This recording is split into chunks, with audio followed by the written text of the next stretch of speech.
Después de la guerra del Joker y la presentación de Ghostmaker, parecía que en Gotham todo volvía a la paz. El archienemigo había sido derrotado de nuevo y ese nuevo personaje de nombre tan peculiar, Ghostmaker, parecía ser un aliado. Todo volvía a la normalidad. Todo, bueno, pues un viejo enemigo conocido de Batman, junto con la corporación de Simon Saint, pues lo iba a poner todo patas arriba. Se iba a desatar una tormenta como pocas veces se había visto en Gotham. Llegaba Jonathan Crane. Llega el espantapájaros. Y con esto comenzaba Batman, Estado de Miedo. Muy buenas a todos, seres ascendidos, ¿cómo estáis? Yo soy Hendrik, espero que estéis muy bien porque yo estoy tremendamente bien. Hoy traemos una reseña sin spoilers, dentro de la serie regular de Batman en un arco llamado Estado de Miedo, que está guionizado de una manera bastante buena por James Tynion IV y dibujada de una forma espectacular por Jorge Jiménez. ¿Y por qué este arco? Pues la verdad, pues un evento bastante fresco y bastante entretenido, a mí me ha entretenido muchísimo, que se desarrolla entre el número 106 y 116, terminando en el Fear State Omega en USA. Y aquí ECC España lo publica entre los números 114 y 123 o dentro de la nueva renumeración que ha hecho ECC con sus grapas de la grapa número 1 a número 9, con un pequeño epílogo en el número 10, y del que me apetecía muchísimo hablar desde que lo leí hace unas semanas y no encontraba el momento, así que este momento ha llegado. Pero permíteme que vaya un paso más lejos, más allá de la frescura que pueda tener el evento. Os pongo en antecedentes. Este arco es lo más parecido a una novela río que te puedas encontrar sin que sea un crossover entre colecciones.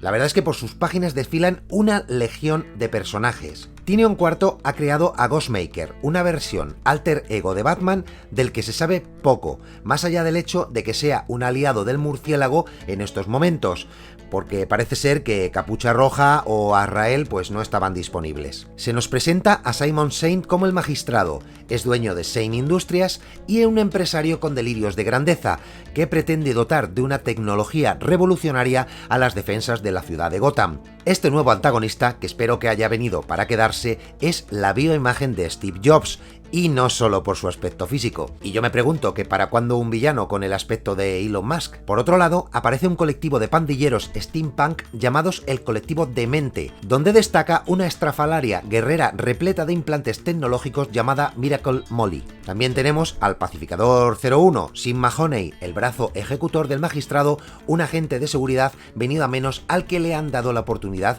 de hacer algo diferente con su vida. Tenemos a la Batfamilia al completo. Tenemos a Batman, por supuesto. Y tenemos a Jonathan Crane, uno de mis villanos favoritos, haciendo mucho daño al murciélago y por supuesto a la ciudad. No dirás que no son un montón de personajes. Este increíble batiburrillo de personajes son presentados en la primera mitad del arco, los vamos viendo uno tras otro aparecer. Y la verdad que no tendría demasiada relevancia o sería un arco más o menos normalucho si no fuera por un pequeño detalle. Lo que Jonathan Crane, lo que el espantapájaros le quiere hacer a la ciudad, es algo que ha pasado en la realidad. El estado de miedo existe y se ha puesto en funcionamiento en nuestro planeta en varias ocasiones en el pasado. Tal vez lo conozcas por la doctrina del shock y su ideario se basa en tres premisas básicas. Primera, solo una crisis real o percibida da lugar a un cambio verdadero. Segunda, una vez desatada, es preciso actuar con rapidez. Se dispone de 6 a 9 meses para efectuar todos los cambios gubernamentales y sociales necesarios. Tercera, es preciso aterrorizar a la población dando paso a privatizaciones masivas de todo lo público, fuerzas armadas y del orden incluidas, para una posterior liberalización absoluta del mercado. La CIA, dentro de su programa MK Ultra, puso en marcha estas iniciativas en los años 50 del siglo pasado. Sus primeros casos de éxito llegaron en 1953, cuando un complot de la CIA logró derrocar a Mossadegh en Irán, sustituyéndolo por el brutal Shah. En 1954 le llegaría el turno a Guatemala. El presidente Jacobo Arbenz Guzmán fue derrocado por la United Fruit Company, tras una serie de expropiaciones que había ejecutado. Sí, una compañía de frutas, esta, esta de aquí, logró derrocar a un gobierno con la inestimable ayuda de la CIA. Pero el caso más sonado, del que sin duda has oído hablar, se perpetró el 11 de septiembre de 1973. Ese día, el general Augusto Pinochet, con la inestimable ayuda de los Chicago Boys, inició lo que él mismo calificaría como una guerra, no como un golpe de Estado, donde 3.200 personas fueron ejecutadas, 80.000 fueron encarceladas y más de 200.000 abandonaron el país. El estado de miedo había triunfado. No os quiero aburrir con más detalles con esto porque esto no es una clase de historia. Si queréis ampliar información os podéis leer este libro de Naomi Klein llamado El estado del shock, en el que se basó Tinion Quarter para hacer este guión, o bien ver el documental que hay en Netflix donde cuenta la historia de este libro. Volviendo ahora sí al cómic, podemos apreciar la disección que el espantapájaros pretende hacer de toda la sociedad gotamita, experimento inicial que después podría ser extrapolable al resto de la nación. El magistrado, con su pacificador número 1 a la cabeza y con la connivencia del alcalde de Gotham y de todo su aparato político, constituye ese brazo armado tan necesario para que el estado de miedo triunfe. La historia evoluciona de tal manera que todos los personajes se creen que lo tienen absolutamente todo bajo control. El espantapájaros vuelve a gasear por enésima vez a Batman y aunque este tiene herramientas para poder luchar contra sus efectos, no puede negar que le afectan y mucho. El papel de Miracle Molly, cuya historia personal me parece una delicia narrativa a la par que dolorosa, es una muestra evidente de cómo una única persona es capaz de cambiar no solamente a su colectivo, sino a toda una ciudad. Y eso es mucho decir cuando tu colectivo se llama colectivo de mente. Luego tenemos al alcalde de Gotham y a todas las fuerzas y orden de seguridad de la ciudad, incluso diría yo que a la propia población gotamita, que retrata cómo el ser humano es capaz de renunciar de forma absoluta a sus libertades en pos de una pretendida seguridad que es tan sumamente ficticia como la libertad que creían tener. Vamos, que somos meros títeres en manos de los poderosos, cosa que ya sabíamos, salvo con la diferencia de que nosotros no tenemos a Batman.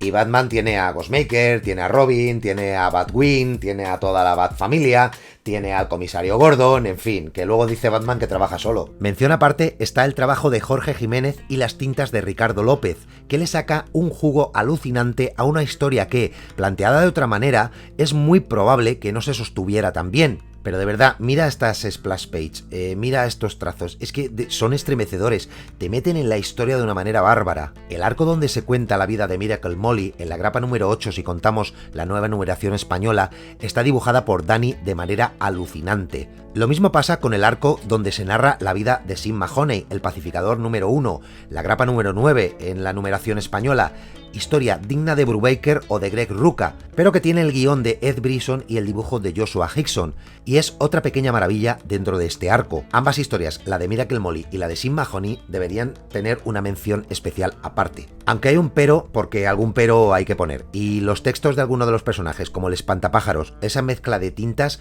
hace que en ocasiones sea muy difícil leer lo que pone con esa combinación de colores. ¿Qué le vamos a hacer?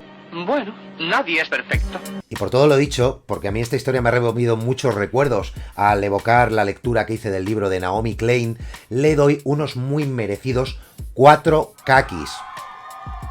Sí, por supuesto no es la mejor historia de Batman posible, pero oye, dado los tiempos que corren y teniendo en cuenta la crisis de ideas que hay en el mundo, pues oye, no está nada mal, yo la he disfrutado muchísimo. Además, tiene ese tufillo de ser una de estas historias que va a mejorar como el vino con el paso de los años, y que cuando salga en rústica o salga en cartoné, merecerá la pena coleccionar y tenerla ahí en nuestra comicteca, en un lugar privilegiado, ascendiendo en el escalafón de las grandes historias del murciélago. Y si no, al tiempo. Ya lo verás, ya me darás la razón. Y hasta aquí hemos llegado. Dime por favor si este formato de reseña que te acabo de hacer te gusta, no te gusta, dime lo que te gusta, dime lo que no, ponme un buen comentario al respecto. Y por mi parte, nada más, salvo recordarte que seas feliz, que te comas las verduras y que yo me marcho ya porque he quedado. Hasta otra. Adiós.